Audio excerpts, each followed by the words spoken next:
So I wanted to start out with safety first, how to lock out the machine. In order to lock out the electrical section of the machine, you take the electrical plug because it's plugged in. So you just take the electrical plug, put it in this container, and then you could put your lockout padlock and you can lock out the electrical part. In order to lock out the pneumatic, the air power part of the system, we have this lockout valve right here, and you could put your lockout padlock on that in order to lock out the air. And another thing I wanted to mention while we're on the topic of padlocks is we do have a padlock that locks the panel that contains the interface for the vision, so that I know it was mentioned to me that there was concern about not wanting people to get in and mess with the interface for the vision system. So there is a padlock adapter also on that, so that that panel can be locked out, so the interface for the vision cannot be accessed. Okay, so how to control the machine. First off, we have the on-off switch. So as long as the e-stop is all good, you press the on-off switch and we see what happens. The machine starts, and you notice on the screen here that it tells you how many parts are in each lane. And right now the max parts setting is also set to 5, and that can be changed, and I'll show you how to change that. But I'll just show you, if I simulate parts coming down the conveyor, we see how that changes there. So it's displayed on the screen how many parts the machine has counted. Okay, so in order to change the max parts setting now, let's go over that. So first off, you have to shut the machine off because you can't change it while the machine is running. And then you hit the escape button, and this will take you out of this and back into the standard Alen-Bradley operating interface. So everything about this process of changing that setting from this point on, concerning changing this setting, is standard Alen-Bradley procedure. So you could actually look this up in Alen-Bradley procedure of how to change this setting on this LCD screen, but I'll show you how to do it anyway. So hit F1, and there's your variable list, and so we only have one variable to change, and it's called max parts. So yes, we want to change that variable. So I'll hit OK, and then it brings that up, and I'll hit OK again because it shows me what it is, and now I hit OK to say, okay, I want to change it. Then I'm gonna hit to the right in order to change it, and you scroll through all the different digits of this long value. So you could make this number really high if you wanted to, but I'll just set it up a little bit more. So put it up to 9. You could change it to anything you want. You could change it, you know what, I'll change it to 19. Or you know what, maybe I'll change it to 119 just to show you how. So that's how you change it. Once you're done changing it, you hit OK. Save the variable entry it asks you, so yes, I'm gonna say OK. So I'm going to hit OK, and that saved it. So now the value for max parts is 119. So I'm going to turn the machine on. No, actually, you know what? There's a step I missed. I'm gonna escape all the way out of this first because it didn't change on the screen. So once you escape all the way out, you just keep hitting escape until you get back to the home screen of your Alen-Bradley that shows the condition of all your inputs. Once you're back to the home screen of the Alen-Bradley, you can then turn it on and then it'll bring back your normal running screen. And notice it shows that your max parts is 119, and it's back to telling you how many parts you're counting on each lane. Now, another thing I wanted to show you how to do, if I turn it off and I hit escape again to go back to the Alen-Bradley home screen, is that you can lock this out. So it wasn't locked out before, but there's a password. So you can activate a password.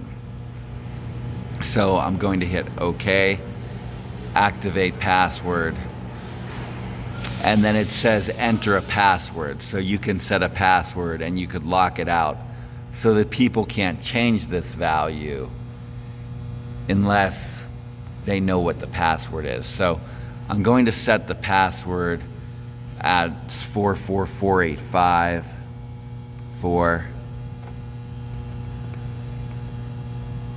4 4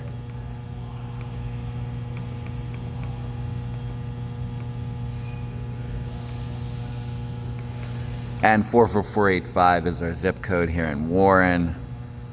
That's why I'm setting that as the password there. And it says password protection is activated, and so I'm going to say OK. It's going to say device is password protected, please deactivate first. So I'm going to hit escape, and I'm going to go to F5. I'm going to hit escape again to get back out here to the home screen of the Alen-Bradley, and I'm going to hit F5,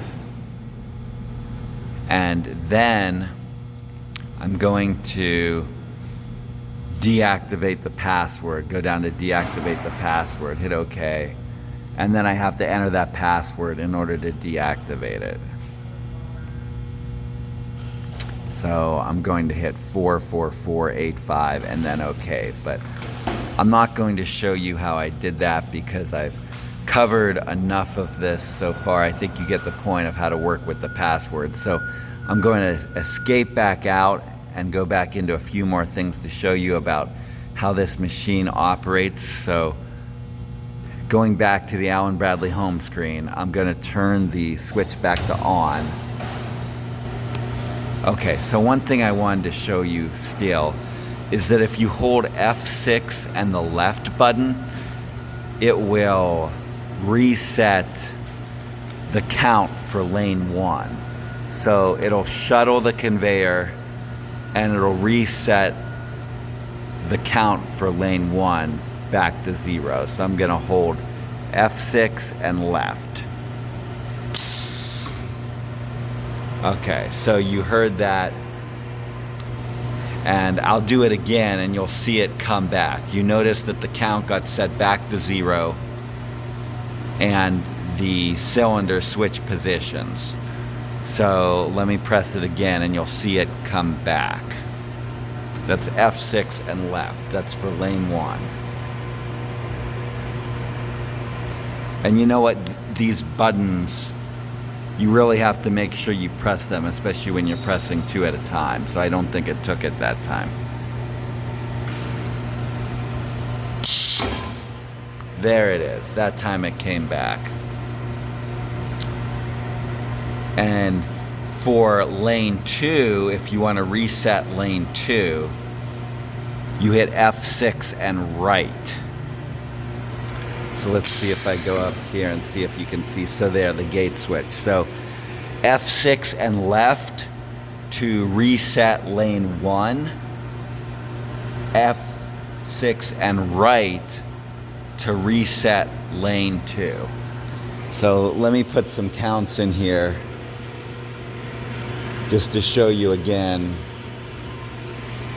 So there, I put some counts in there, and F6 and left resets lane 1 and toggles the gate. F6 and right resets lane 2 and toggles the gate.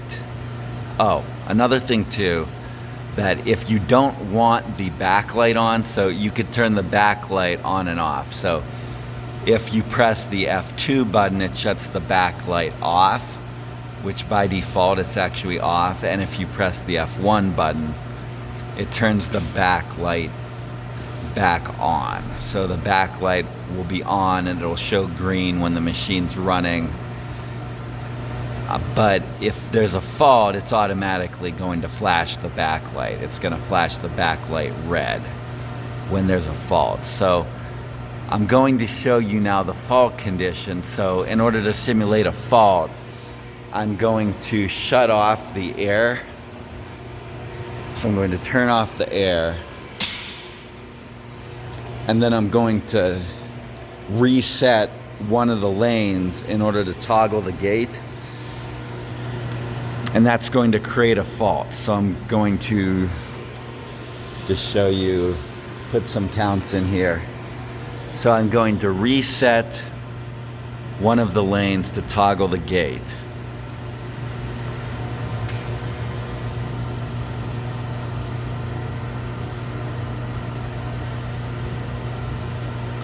Okay, so there is our fault. It is a lane to extend fail. And so in order to get that to reset, we're going to have to turn on the air pressure and let the gate go to the position that it's supposed to be in.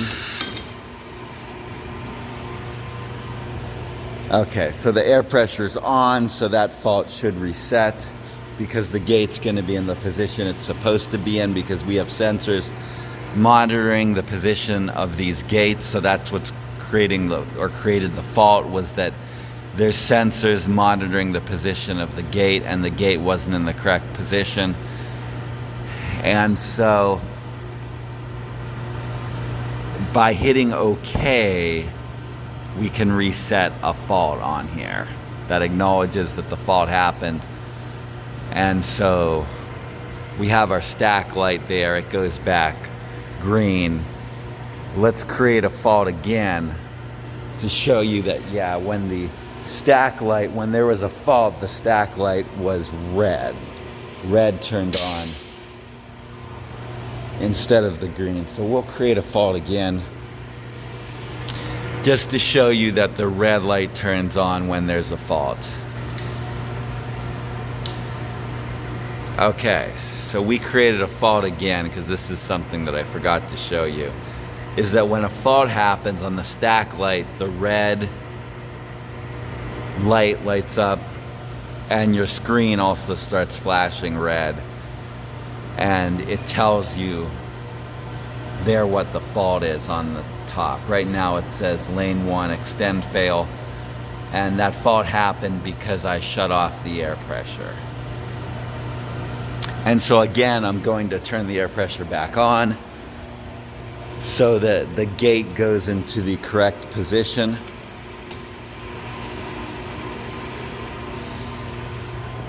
And then I'm going to reset the fault. And so when I hit OK, it should reset the fault. Yes, and it did. And of course we have our e-stops there. That's just one more thing.